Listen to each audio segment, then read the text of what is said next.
Before we begin, a quick warning that in this show we discuss child abuse and this content may be difficult for some listeners.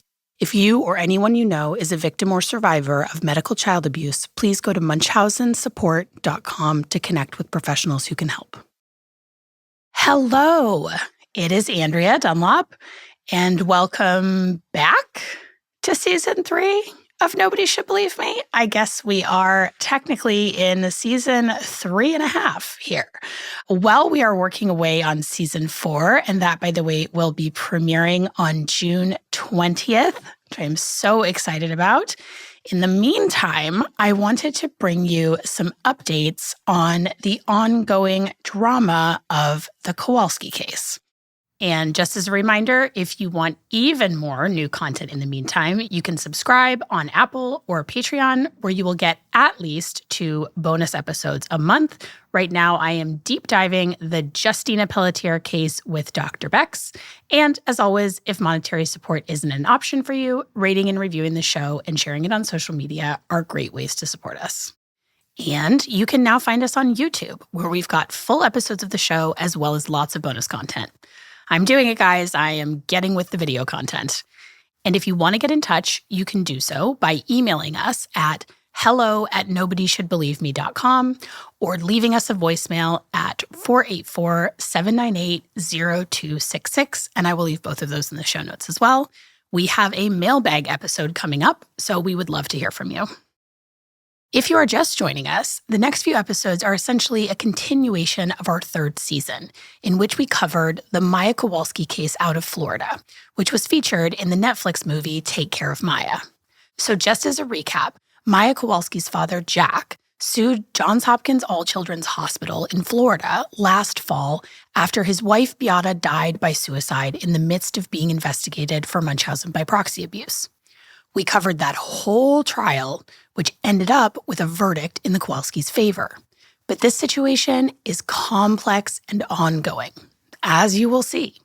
So as I said, these episodes will make a lot more sense if you have listened to all of our 3rd season. But if you're just joining us and you really can't wait to dive in, you can get up to speed on the backstory by listening to episodes 1 through 4 from last season, and I will put a link to our Spotify playlist with those episodes in the show notes. One of the big challenges in reporting on this case is that there's just so much to go through. This story involves years of complicated medical history, litigation, deception, and just flat-out weirdness. And the impacts of this verdict, again, the court as it stands has awarded the Kowalski family over $200 million, are playing out all across the country. In places like Lehigh, Pennsylvania, where there is now a class action lawsuit against a hospital that really mirrors this situation. And that, by the way, is a story that we're going to dig into in an upcoming episode. And this story is reverberating in my own backyard as well, where Sophie Hartman, a mother who was criminally charged for medically abusing her child, is now suing the police department, DCF, the Washington CASA program, that's court-appointed special advocate, i.e. the people who represent children's interests in court, and Seattle Children's Hospital. This lawsuit came about after the King County prosecuting attorney claimed there was not enough evidence for a felony charge against Hartman and subsequently dropped it down to a lower court where the charges were ultimately dismissed. So Sophie Hartman is now suing for being, quote, falsely accused of medical abuse, alleging that the doctors at Seattle Children's colluded against her. I have to say this one hit extra hard for me because not only is it where I live, but Hartman is working with the same lawyer, Adam Shapiro, who represented my sister Megan Carter in court. And at one point, my sister was helping out with this case as a paralegal. So, yeah. People believe their eyes. That's something that actually is so central to this whole issue and to people that experience this, is that we do believe the people that we love when they're telling us something. If you questioned everything that everyone told you, you couldn't make it through your day. I'm Andrea Dunlop, and this is Nobody Should Believe Me. If you have been following along, you'll know that I ended up spending a lot of time covering this case over the last 6 months. I originally was going to just cover the Netflix film. That ended up becoming a 4-part series. That ended up becoming a 14-part series. That ended up with me doing weekly trial coverage and watching every single moment of the trial. So this is one of these stories where rabbit holes just lead to more rabbit holes. And the deeper I get into this whole thing, the more that this story, at least as it's been portrayed in most of the media, the story where an aggrieved family triumphs over a heartless group of doctors, just goes up in smoke. There just isn't anything about this story that is as it seems. And I'm certainly not the only person who questions all of this, but I do seem to be the only person interested in devoting airtime to it, as evidenced by the fact that Maya Kowalski, along with her father Jack, the film producer Caitlin Keating, and one of their lawyers, Nick Whitney, are headlining CrimeCon this year. CrimeCon, for those of you who don't know, is a massive fan convention for all things true crime that draws thousands of people each year and features lots of big names in the space, including many podcasts. I went last year, had a good time. Anyway, so listen, at some point, I know I'm going to need to let this case go, and I am not under any delusion that I'm going to affect the outcome of anything here or change any of the too credulous media folks' mind about this story. But the time has not come to let it go yet because this thing is not over. And the truth about this case, it's about 100 times weirder than the story that most people have heard. So we are going to be checking in with Ethan Shapiro, who is the lead attorney for Johns Hopkins All Children's, about what happened with the request for retrial, the quote, juror interview that happened after the verdict, and where everything stands with the appeal. That'll be in an upcoming episode.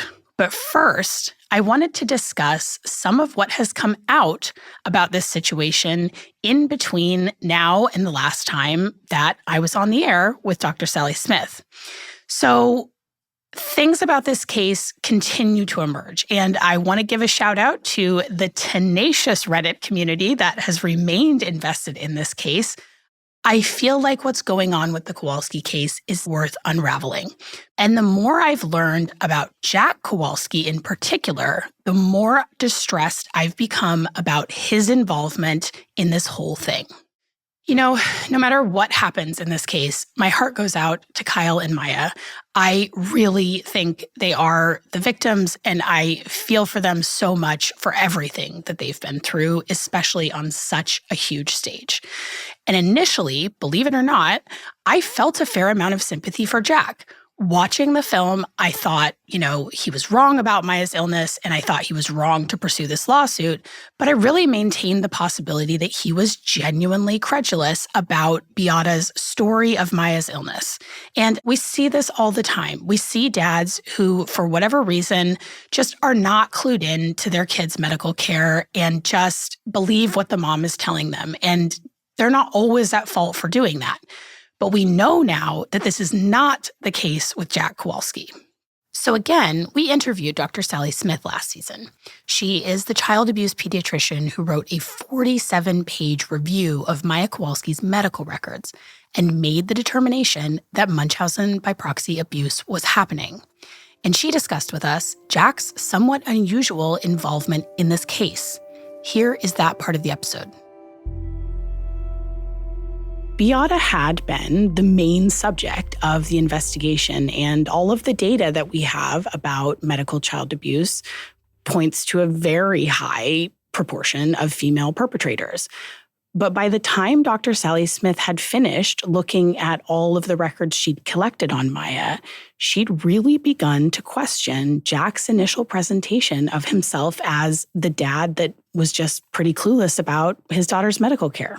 Since he had been the parent who took her to, I think, at least half of these unconventional treatments. I mean, I didn't really know what the dynamic was there and what his level of complicity might be and, that kind of thing. At this point, it just doesn't stand to reason that Jack didn't know that something was off. Here, for example, is a clip from his interview with Detective Stephanie Graham from the Sarasota Sheriff's Department, who was investigating Beata, and he's talking about his reaction to the Munchausen by proxy allegations. Have you ever heard of the term Munchausen by proxy? Yes. I didn't know what it was until when? And who brought that up? Who brought that term up to you? That's when this all happened, and then it was in the court thing, in the court document. And then I read it, and it's like, well, I could see where they're going with it. Okay. As I said at the very beginning, I don't have any jurisdiction here in St. Pete. Doors unlocked. You're welcome to leave. You're not under arrest. Yeah, I know. I just wanted to repeat that because we've been talking for a while. So that term has come up. Were you aware, or did your attorneys ever tell you there is a possibility of a criminal investigation? I'm trying to think of her name. Miss Cordone. She didn't think so. She did not. And why? I don't know. Okay. I asked her in court, and that was the first time I met the woman. Okay. And then I honestly didn't know what was going on. So when you heard this term, you saw it. Did anybody explain to you what it was? I looked it up. Where did you look it up at? On my phone. WebMD? Or some other? I just typed in. And what do you recall it saying about Munchausen by proxy? For what it said, it was almost textbook of what we went through. Jack's apparent involvement in Maya's medical care really gets to the heart of one of the problems with casting Munchausen by proxy primarily as a mental illness rather than as a form of abuse. Because if Beata was behaving like this because she was ill, then did Jack also have Munchausen by proxy if he went along with it? And we also know that the enabling of abuse by a parent, even if they're not the main person who is perpetrating it, is seemingly not uncommon. This happens, for example, in child sex abuse cases. A mother, for instance, does not need to have pedophilic disorder, which is also in the DSM, to enable her husband's abuse of her children. And as we talked about in some of those other cases that came up in the film, abusive head trauma cases, physical abuse cases, it's sadly just not uncommon for a parent to cover for their spouse in those situations. So again, I think the thing that strikes me is how seemingly involved Jack was in Maya's care, both in taking her to her actual appointments and also with the fundraising efforts.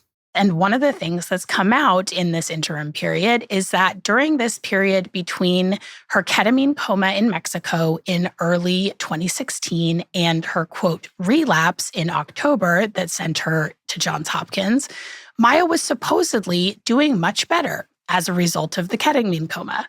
But what's come out in the meantime is that the Kowalskis, along with their church, organized another big fundraiser in April of that year to send Maya back to Mexico for a second ketamine coma treatment. So again, these treatments that she was getting were very dangerous and very extreme, and we have every reason to believe that Jack was very involved, even if he wasn't the person driving it. We also know that Jack was not the sort of typical passive dad that you sometimes see in these cases, and that shows up in some of the literature about these cases. Jack was retired. He said he retired because he wanted to spend a lot more time with the kids, which he seems to have done. He was very involved. So why in the hell would someone not question this treatment plan for their own child? Why wouldn't he have listened to the doctors at Tampa General and Lurie Children's that this was a conversion disorder?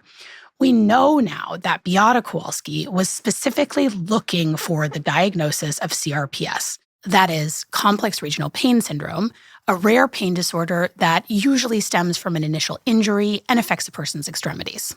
She sought out Dr. Kirkpatrick, who was the person who originally gave her the diagnosis, to get that diagnosis after being referred to him by parents on a CRPS message board.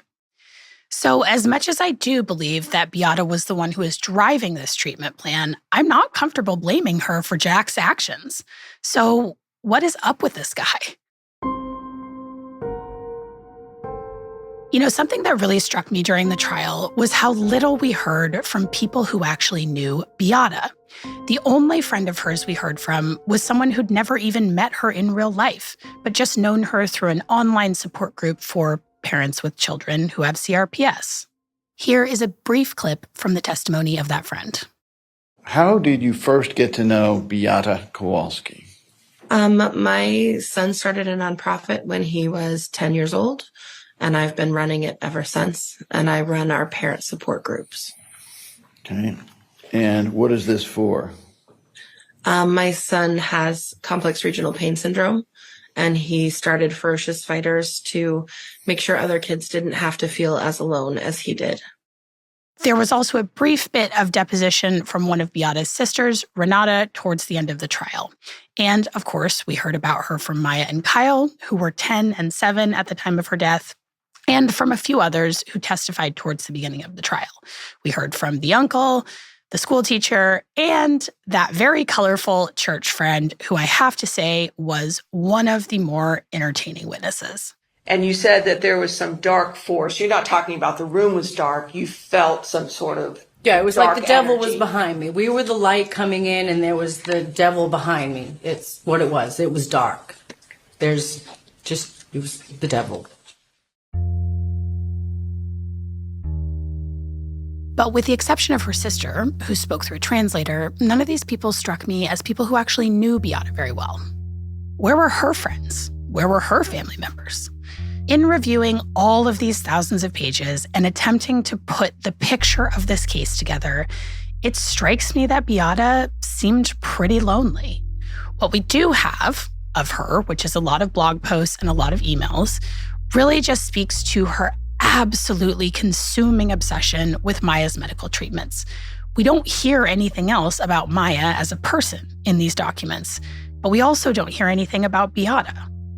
One of my biggest remaining questions after covering this case was what Beata's older brother, Peter, thought about the relationship between Beata and Jack and the strange circumstances surrounding her death.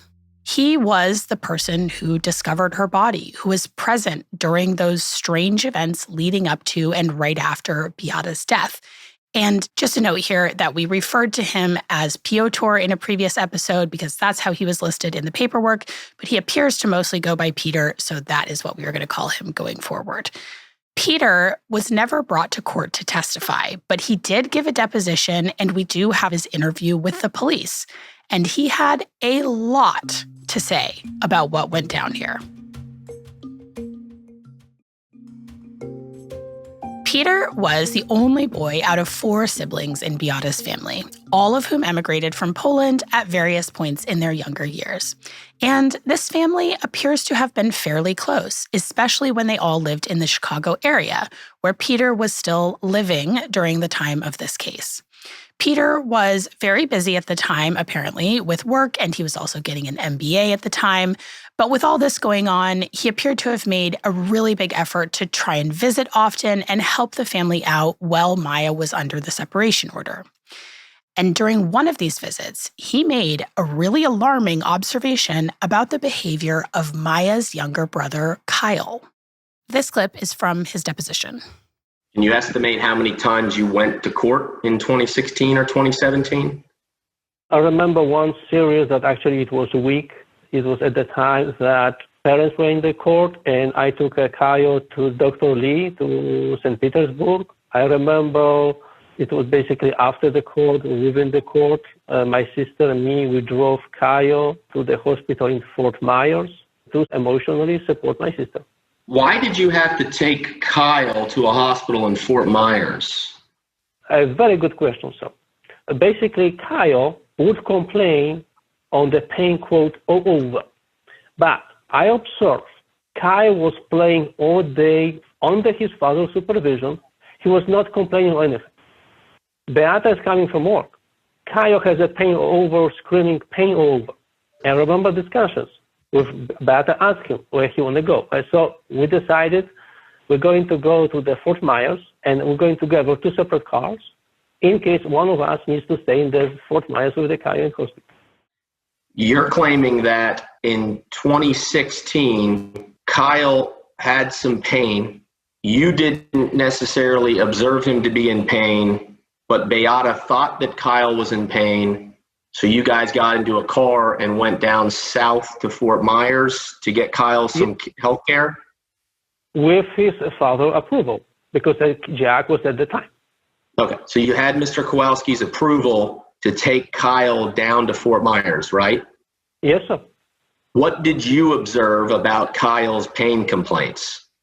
So Kyle acted very strangely.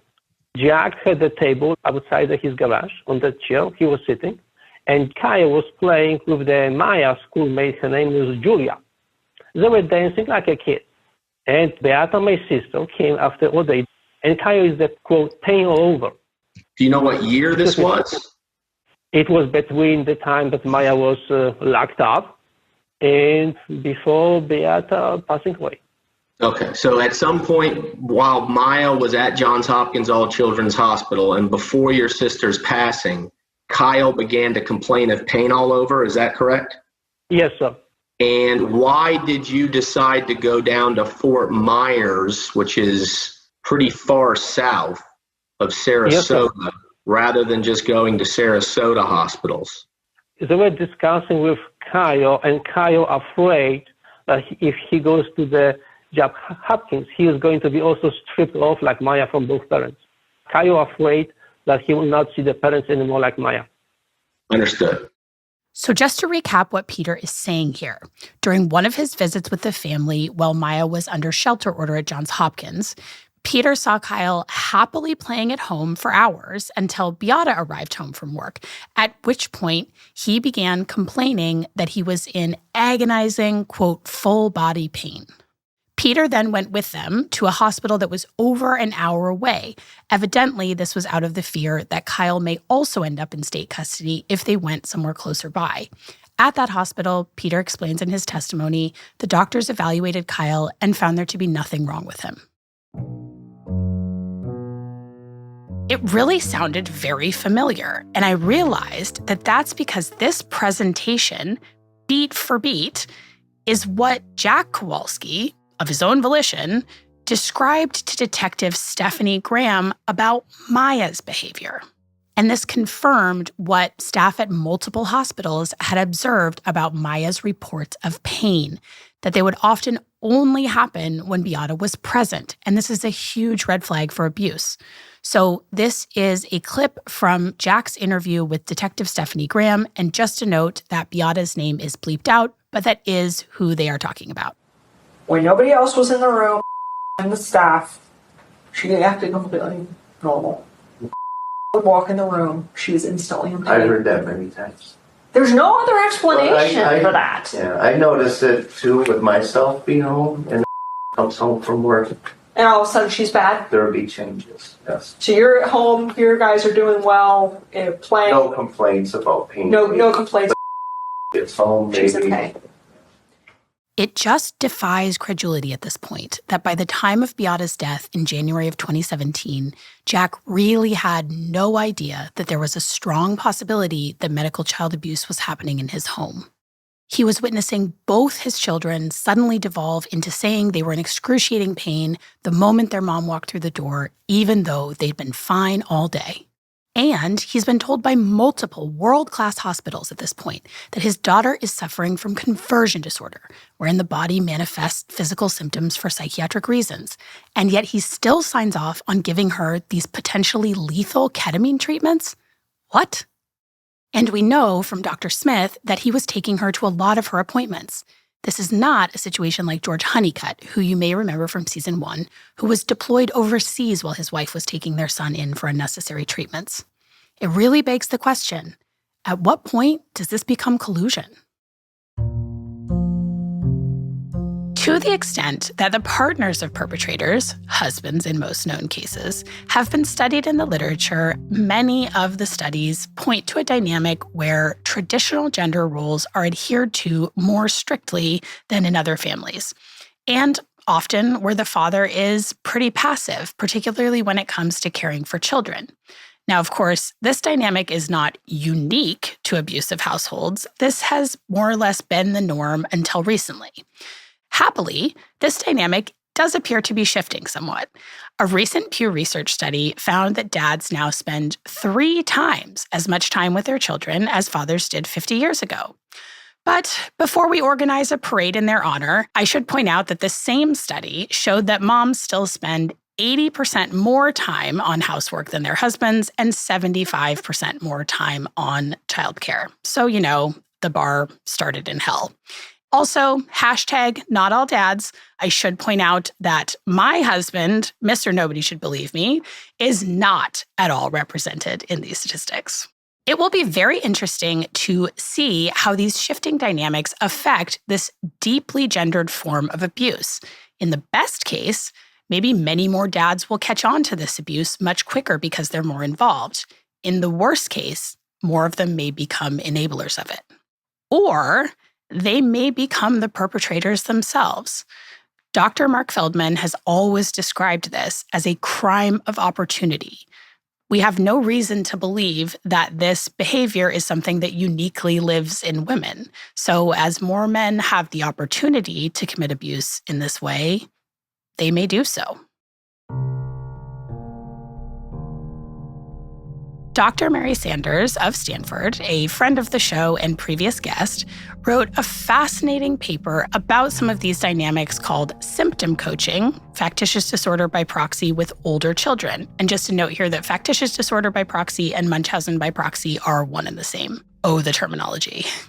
I found her observations in this paper really relevant to this case and understanding the family dynamics at play here with Maya and Kyle.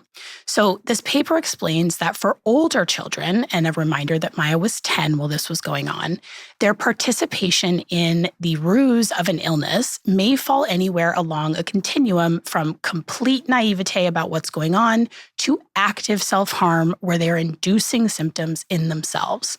Furthermore, Dr. Sanders found that there's overlap between Munchausen by proxy abuse, a possible real underlying physical illness, factitious disorder, where someone is intentionally faking or causing their own illness, and conversion disorder, which is, if you'll remember, the diagnosis that 3 world-class institutions gave to Maya Kowalski. I want to make a note here that collusion in the context of a child victim is not the same thing as culpability. The research notes that there are, of course, many complicated psychological and emotional reasons that a child might collude with their parent. They may feel that the parent's love is dependent on it, and they also might want to protect their parent from being found out and fear that they will lose that parent if the abuse is discovered. But what about the adults who collude? What's going on there?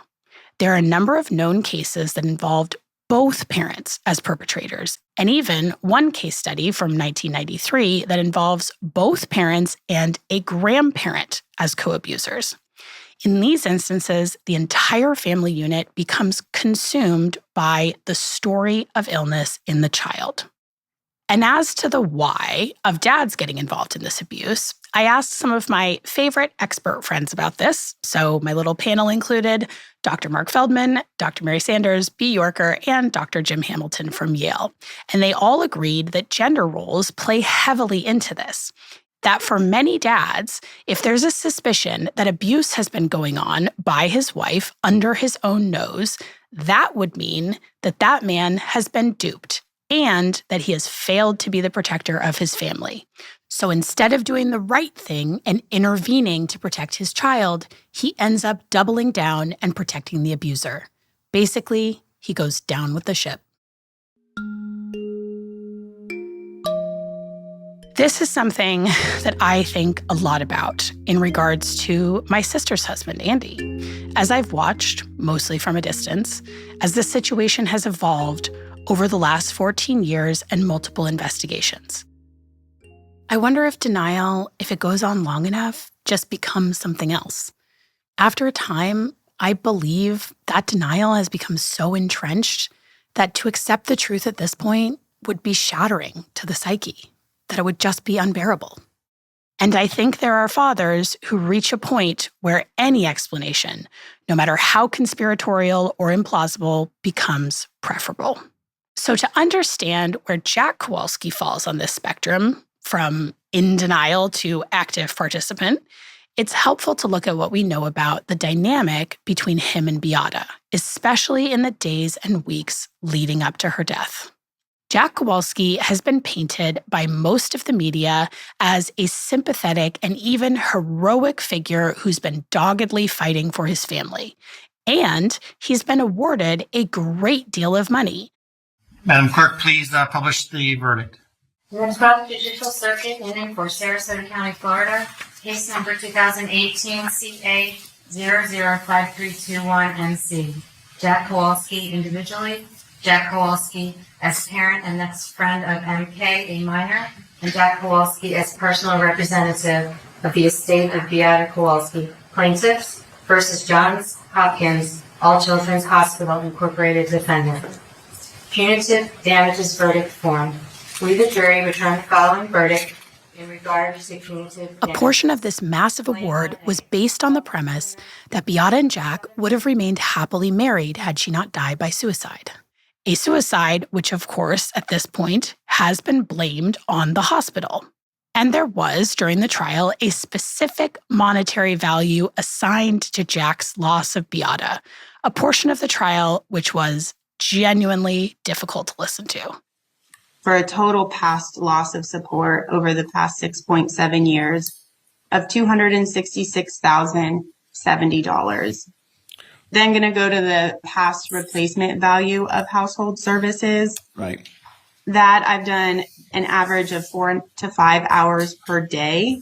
So that in part is based on the household services questionnaire that I reviewed that was completed by Jack Kowalski, and he outlined the items and average number of hours per day that Maya spent doing the items of household services. Right. I also did research on the American Time Use Survey and reviewed the deposition transcripts that I named earlier. So I allocated 4 to 5 hours per day, and that's valued at $20.10 per hour over the past time period. That yields a total of $221,195 for the past replacement value of household services, which yields a total economic damages to date, including those two categories, of $487,265. And is that to a reasonable economic certainty? Yes. And what other calculations have you performed? I've also calculated the future loss of support and the future replacement value of household services. All right, you've defined that. Now, And of course, Jack played up in his testimony how much he missed Beata. I will never replace what I had, and every night when I lay in bed and roll over, I don't have somebody to hug and kiss and say goodnight. Mm-hmm. I can look down at her urn and I say a prayer instead, and it crushes you. Jack's testimony was really emotional to listen to. And Gregory Anderson, the lead attorney for the Kowalski family, really drove the monetary value of this lost home in his closing arguments, where he gave jurors some ideas on exactly how to put a price on Beata's life. And then it's the damages of the surviving spouse, Jack Kowalski. And here, again, we suggest that you use our method for how to compute damages, which is to figure out for hour by hour what the value is for him to have lost his wife. Everything that goes into that, the consortium, the comfort, the support, the waking up at 4 a.m. and having somebody next to you and then not having somebody next to you. All of those goes into your determination of how to compensate Jack Kowalski. And so what you would do there, and I'm suggesting $100, but there is evidence in the record for this, anywhere from minimum wage, which is like $12 up to, there's evidence in the record of $700 per hour. We put 100 in just to give you an idea, but you can go twice that, 3 times that, whatever you determine as jurors is the best way to express the loss here to these folks. The impression that one would have from watching Jack's testimony during the trial, and of course from watching the film Take Care of Maya, is that he was fully supportive of Maya's treatments and that his and Beata's marriage was incredibly solid until the interference of the state and the hospital. Jack claims that it was the social worker, Kathy Beatty, who recommended that he divorce Beata, and he acted pretty affronted by this suggestion. And he also told Detective Stephanie Graham that if it came to it, he would choose his kids over her. He claims that he said this because this was the only acceptable answer he could give, which, honestly, fair enough. That is perfectly plausible. I think that many parents would feel like they would say whatever they needed to say in this situation. It is undoubtedly a terrible spot to be in where you feel like you have to choose between your children and your spouse. And during his interview with the police detective who arrived at the house upon the discovery of Beata's body, Jack said that yes, they'd been stressed because of everything that had been going on, but that he and Beata had remained a united front. This whole thing, did it put a strain on your marriage? Oh, definitely. But we stick together. I mean, Gotcha. yeah. Okay. However, Beata's brother Peter, who sadly was the one to make the gruesome discovery of her body in the garage, told a very different story about the state of their marriage. He, for one, did not feel that Jack's intention to divorce Beata was a show that he was putting on for the courts. Did he ever give her divorce papers? You just don't know. What it is, my oldest sister said that this was basically multiple instances. He was pressuring her. And basically what it is, during the court hearing, he, without letting her know, he took the Kayo, and without letting her know, he took the Kayo and they took her suitcases. They actually went to his brother.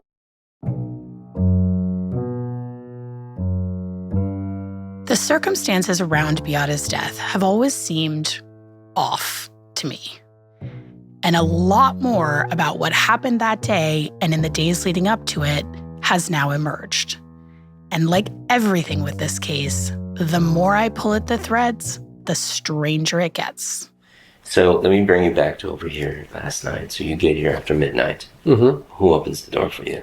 The door opened after I called, Jacek opened the door after I called security company because he did not open the door. And I called him 100 times. That's next time on Nobody Should Believe Me. This episode was written and produced by me, Andrea Dunlop. Sound engineering from Andrew Kindred, administrative support from Nola Carmouche, and additional support from the fine folks at Cadence 3.